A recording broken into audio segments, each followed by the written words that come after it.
Hi అండి, welcome to లేకాస్ recipes. ఈరోజు మనం మామిడికాయ పప్పు ఎలా ప్రిపేర్ చేసుకోవాలనేది చూద్దామండి. గంగవల్లి మామిడికాయ పప్పు చాలా బాగుంటుంది. ఇది సమ్మర్లో ఎక్కువగా మనం దీన్ని తయారు చేసుకుంటాం కదా, చాలా బాగుంటుందండి.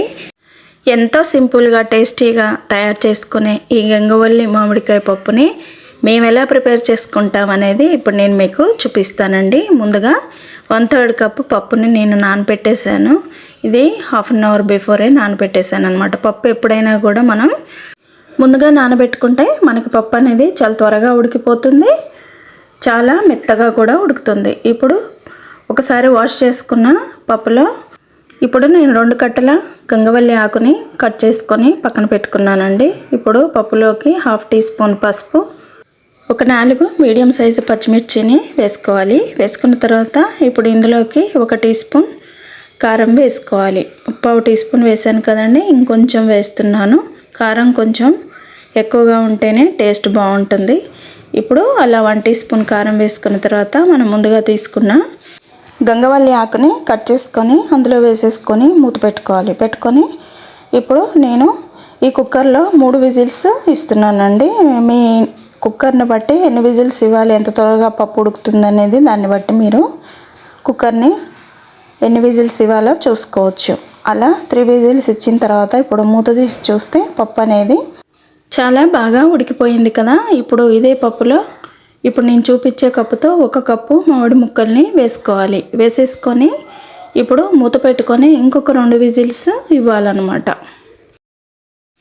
ఇప్పుడు ఫ్లేమ్ ఆఫ్ చేసుకొని పప్పుని ఒకసారి చెక్ చేసుకుంటే చాలా బాగా ఉడికిపోయింది కదండి. ఇప్పుడు దీన్ని మనం స్పూన్తోనే మెదుపుకోవచ్చు. దీంతో పప్పు గుత్తితో అవసరం లేదండి. కొంచెం ముక్కలు ముక్కలుగా ఉండాలి అనుకునే వాళ్ళు స్పూన్తో ఇలాగ అనుకుంటే సరిపోతుంది. మామిడి ముక్కలు వద్దు, అందులోనే కలిసిపోవాలనుకున్నప్పుడు పప్పు గుత్తితో ఎనుపుకుంటే సరిపోతుంది. నేను స్పూన్తోనే కలిపేస్తున్నానండి. ముక్కలు కూడా చాలా బాగుంటాయి తింటుంటే. ఇప్పుడు ఇలాగా పూర్తిగా ఎనుపుకున్న తర్వాత ఇప్పుడు పప్పును పక్కకు పెట్టుకొని ఇప్పుడు స్టవ్ మీద చిన్న కడాయిని పెట్టుకోవాలి. పెట్టుకొని అందులోకి 3 టేబుల్ స్పూన్స్ ఆయిల్ని వేసుకోవాలి.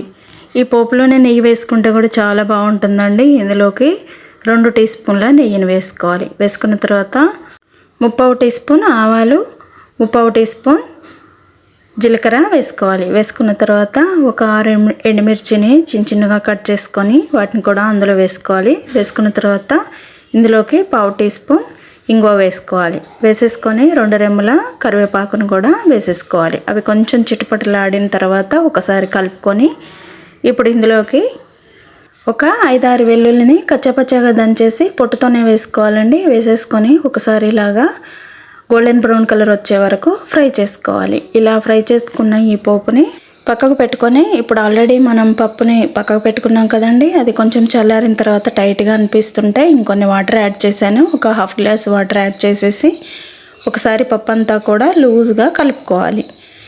ఇలా మనం తినే కన్సిస్టెన్సీ ఎంతైతే అవసరమో అంత కలుపుకున్న తర్వాత ఇప్పుడు ఈ పప్పులో మనం ముందుగానే ఫ్రై చేసుకున్న పోపు ఉంది కదండి, ఆ పోపుని అందులో వేసేసుకోవాలి.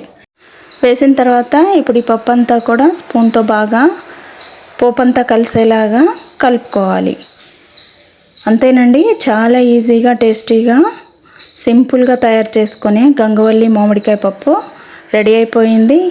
ఇది చూడ్డానికి సింపుల్గా అనిపించవచ్చు కానీ తింటే మాత్రం చాలా టేస్టీగా ఉంటుందండి. ఇప్పుడు ఇలా ఒకసారి కలుపుకున్న తర్వాత ఇందులోకి సరిపడా సాల్ట్ వేసుకోవాలి. ఇందులోకి నేను 1.5 టీ స్పూన్ సాల్ట్ వేసానండి. వేసేసుకొని ఒకసారి కలుపుకున్న తర్వాత ఇంకంతేనండి, వేడివేడిగా బౌల్లోకి షిఫ్ట్ చేసుకోవడమే. ఎంతో సింపుల్గా టేస్టీగా తయారు చేసుకునే గంగవల్లి మామిడికాయ పప్పు మీకు నచ్చిందా?